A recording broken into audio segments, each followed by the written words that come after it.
Ce n'est pas du tout climatique comme vous savez sans doute, enfin, ou très partiellement. C'est surtout un ensemble.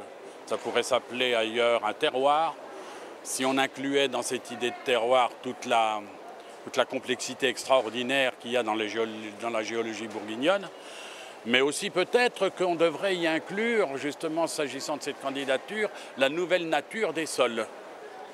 Je veux dire par là que les climats tels qu'ils se présentaient au début du siècle dans leur constitution, du fait des pratiques culturelles diverses, ne sont pas exactement de la même nature que maintenant.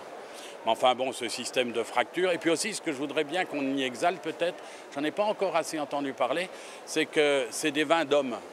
C'est-à-dire cette idée de climat souligne aussi l'idée de propriété, le travail de l'homme. Par exemple, quand vous baladez dans les autres régions viticoles françaises, vous n'avez pas, me semble-t-il, le même apport paysan, au sens strict, paysan, de la pratique humaine, du travail humain, qui n'est pas toujours inclus dans l'idée de terroir, justement. Vous n'avez pas toujours la même que dans cette idée de climat. Et voilà, cette dimension humaine-là, j'aimerais bien qu'elle arrive à la surface, là, plus.